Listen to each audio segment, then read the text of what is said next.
Hey nerds, Farmer Jesse here. Welcome to Growers Daily, your daily dose of ecological farming insight. It is Monday, April 14th, 2025, and today we're talking about if you can level a plot. Should you? Just go ahead and do it. And we're going to take a look at what the challenges of a plastic-free farming says about farming. Plus, it's Feedback Monday, so let's do it.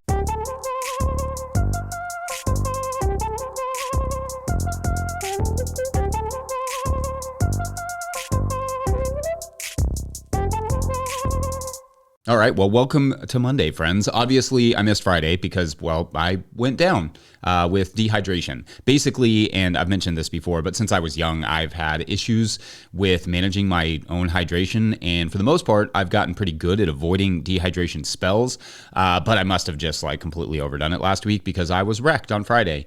When I go through these sort of dehydration spells, I get nauseous with severe headaches and brain fog and can't really do basically anything. But luckily, because I've been dealing with this for quite a while now, I can usually catch it early and get myself up and running in a day or two. The worst bouts last about a week where I can barely get out of bed, which is awesome in the middle of the growing season. But this one, that was about a day.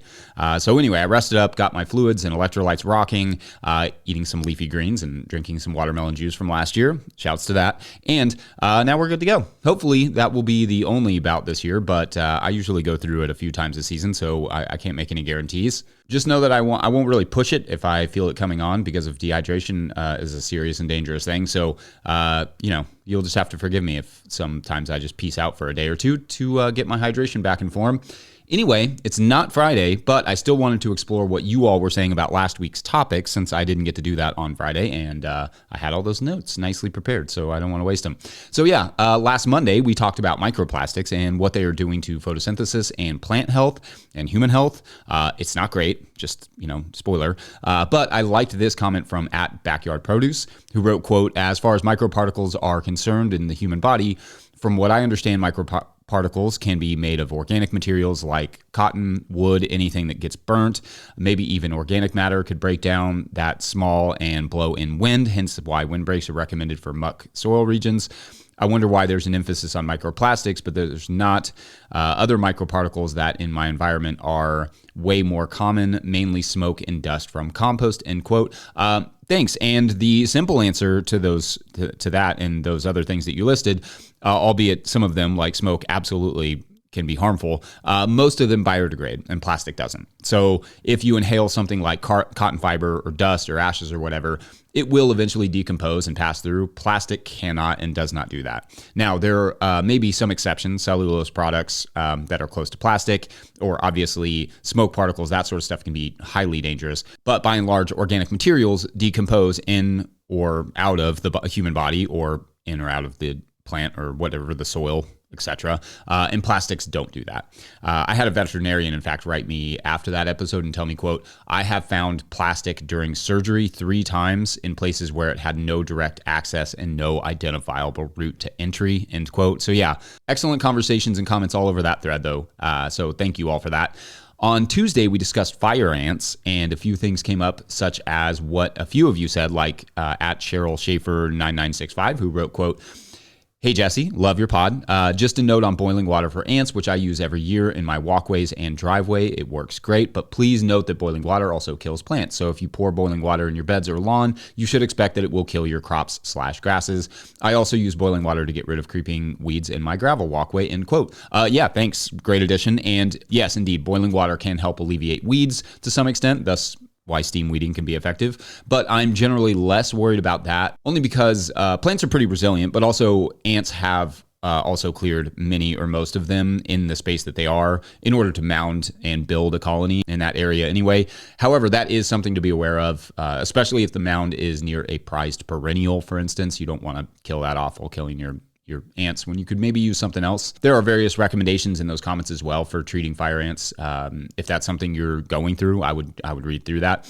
I should say that a lot of the sort of off the beaten path, older school remedies have been tried and some of them studied. So I'm not saying they won't work, just that the science doesn't generally back all of them up. Doesn't necessarily mean anything. You can try them, but boiling water does seem to be the exception there. It's kind of an old school method that actually is somewhat functional. On Wednesday, we broke down growing sweet potatoes, and I wanted to touch on what @Insk Inksk, it looks like what it says, wrote, quote, I cured my sweets for years and tried an experiment of skipping that, and I couldn't tell the difference. I grow a variety of reds and whites. They are sweet, but not right out of the ground. Just a few weeks in storage, and they are still good here in April. I'm in northern New Jersey. Thanks for the great content. Thanks. Awesome. And I should say there may very well be sweet potatoes that are good to go, just like that out of the ground, or like you said, maybe after a few weeks in storage.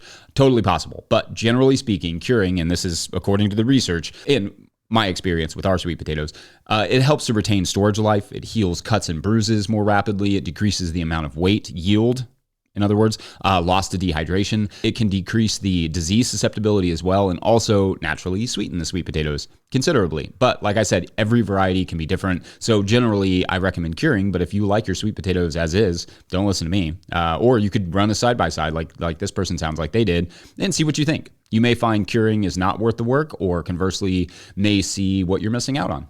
Then on Thursday of last week, we talked about getting creative in the compost alternatives. And I thought this from @RocketGoose, great name, was interesting. Quote, I work at a community garden on a tiny island 1 mile across off the coast of Scotland. That sounds awesome.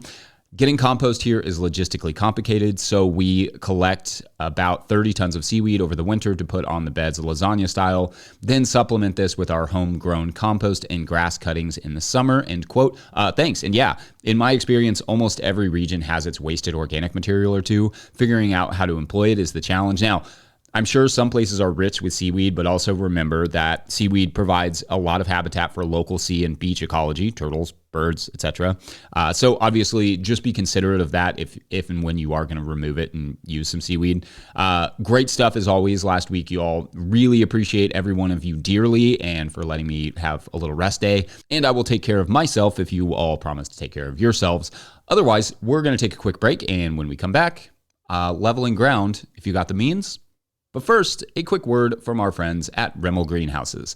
Whether you're growing tomatoes for market, flowers in the spring, or vegetables for your family, growing in a high tunnel protected from the weather provides the right environment for a harvest you can count on. Rimmel Greenhouses are strong, durable, and easy to assemble, offering the quality you need to grow productively year-round. The team of experts at Rimmel Greenhouse Systems will be your trusted partners to ensure you get exceptional value from your greenhouse or high tunnel investment. Visit Rimmel.com today to get growing.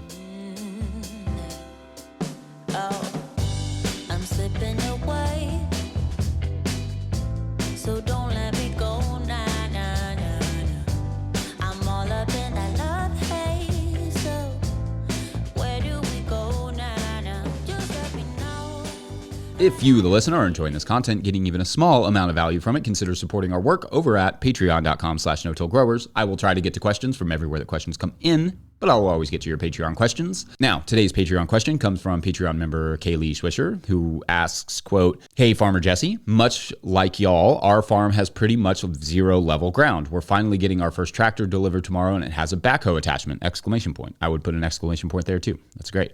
Honestly, I never thought we'd own such a big piece of equipment, but the stars really aligned, and we got it from a neighbor at a crazy good deal.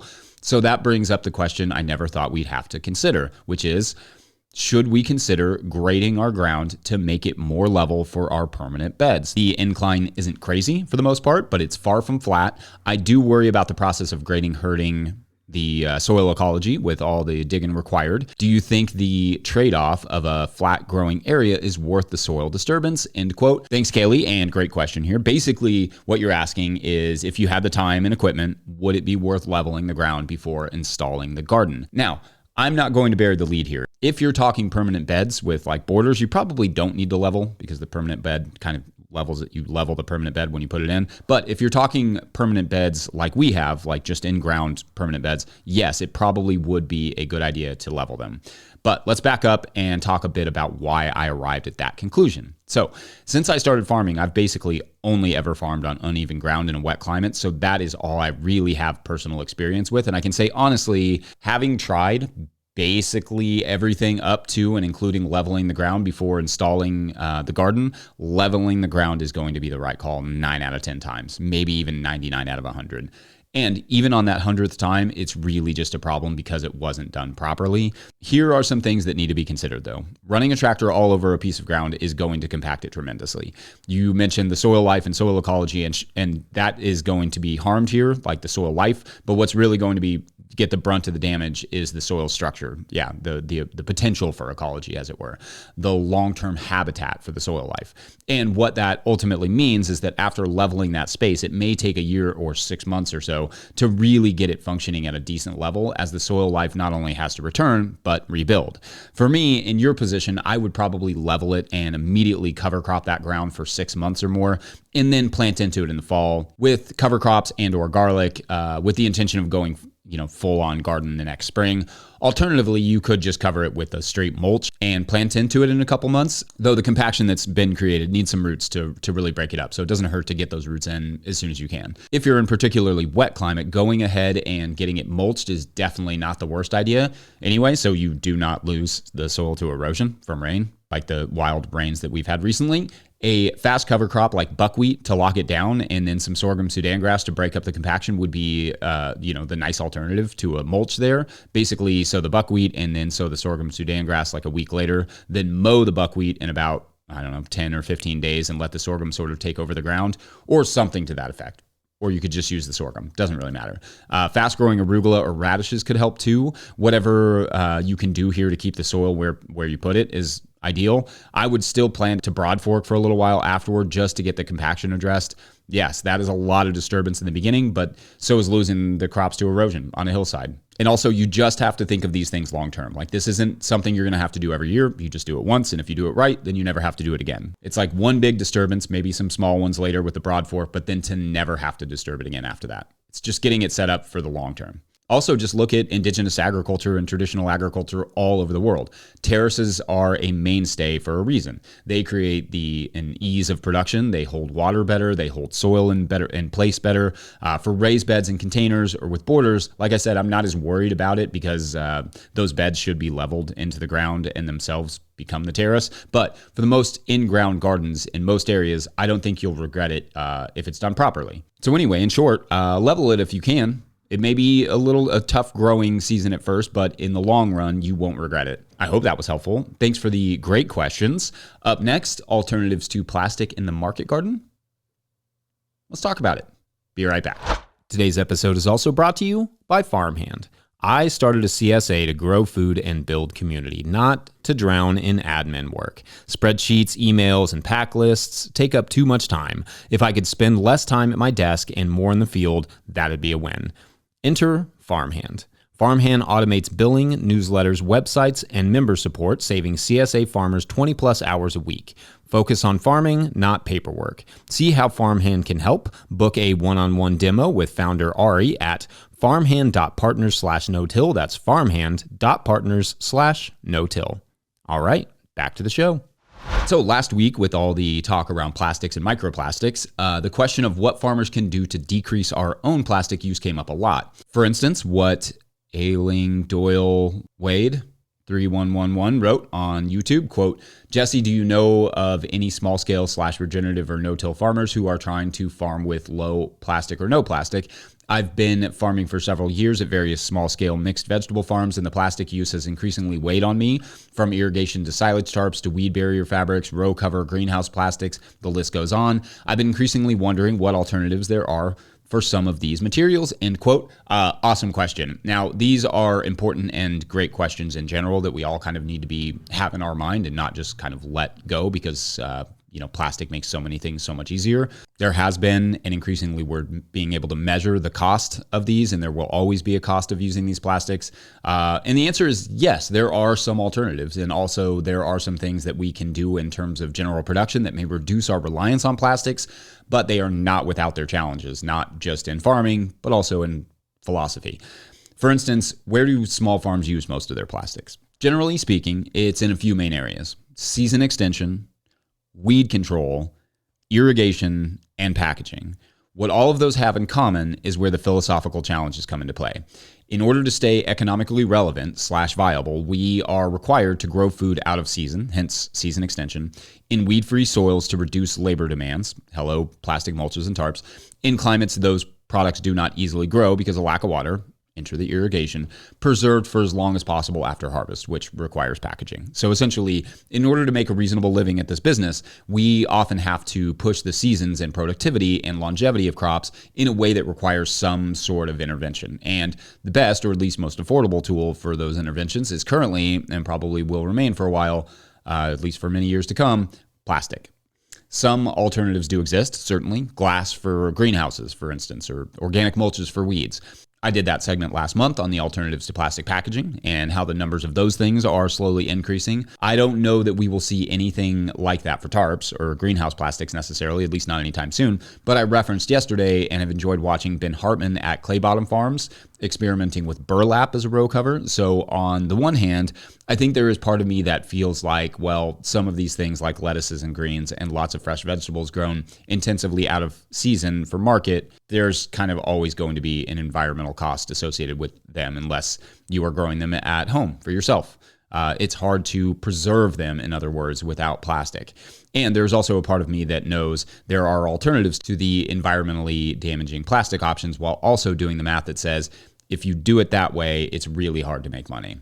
It is done, to be sure. I think of how low plastic or no plastic farms like Herbivore Farm in Kansas City, they are a really cool farm, but they have to work extremely hard throughout the season to make it possible because they can only grow in the growing season and they can't extend the season that much. Season extension, for instance, isn't just about money. It's also about balancing that workload. But that's a farm that's made it work, and I think they are an amazing inspiration. But anyway, on the technical side, the materials side, I'm hopeful the options will grow and the prices will come down, making it possible to produce fresh food without such significant quantities of plastic. But irrigation is a tough one. Finding large, affordable options to replace irrigation is not easy, and there's a limit to what can be dry farmed where. Like, we've talked about this before, but yes, indigenous people did and do dry farm in dry climates, but they are and were able to use a lot of land because dry farming requires large spacing between crops, larger than like what we use on our farm. So that, plus regionally adapted seeds coupled with techniques developed over thousands of years, makes or made dry farming possible. And they aren't growing lettuces for weekly harvests either. For what they're growing is mostly storage crops. For things like fresh greens, we have to push the limits a little bit, which requires irrigation, which is indeed mostly plastic. Again, I do think change is slowly brewing. I think there's more interest in plastic-free growing, but as long as the market demands inexpensive fresh, greens and produce year round, and as long as farmers have to pay for expensive land with inexpensive food, there will always be some amount of plastic waste on farms because, in a sense, it just makes it possible. Row covers, landscape fabrics, all of that. That isn't an endorsement of plastic or necessarily an endorsement of growing food out of season. It's just a reality of this sort of business. And I think we can make it better. So let me know your thoughts and also any other commercial farms who are adhering to low or no plastic in their production so we can all follow along. Otherwise, we're going to wrap this week. Don't forget we are now officially a 501c3, so donations are tax deductible and greatly appreciated. There are links in the show notes. Please make sure to like and subscribe and or follow wherever you're getting this podcast. That's an easy way to help us out as well. Enormous thank you to all of our show sponsors. And if you'd like to sponsor this show, you can reach out to Farmer Michelle at no-tillgrowers.com. Huge shouts to Willie Breeding for the theme music, Mike Hilbert for the production help and editing, and the team at No Till Growers. Also, shouts to Epidemic Sound for the background music that you can hear. Pick up a copy of the Living Soil Handbook or the Seed Farmer at no-tillgrowers.com to support our work. Big thank you to everyone over at patreon.com/no-tillgrowers, where at a certain level, or if you just bump up from one level to another, or sign up in the month of April, still April, right? Yeah, April, you get a shout out on the show. So big shout outs today to Philip Dion. Oh, that's fun. That's like a very bouncy name. I like it. Rhonda Hunt. Lettuce. It's about dang time, Lettuce. Madeline Shaw. Keelan O'Sullivan. And John Rowe. All right, so to recap what's been going on last week on Farmer Jesse Makes Up a Story about the Patreon members. You will remember we never got to conclude the Potato Energy Farm story. This is a farm where judges order people in trouble to go work on a secret farm that grows a particular brand of potato for energy storage. And you will remember that some of our crew decided to eat a few of the potatoes, but they knew that the farmers had a microwave in the office. So they had to break into the office, climb through the window with, the potato carefully wrapped in a towel so it wouldn't burn them. This is essential. But as they were getting ready to bake that potato, they saw a folder that read Feeding Schedule 2025-2026, and one of the members, let's say it was Lettuce, decided to open the file. And what they saw would change their perspective entirely on what they were all doing there. That is for tomorrow on Hot Potato. Okay, we're still workshopping the title here, but thanks for watching and or listening. We will see you tomorrow.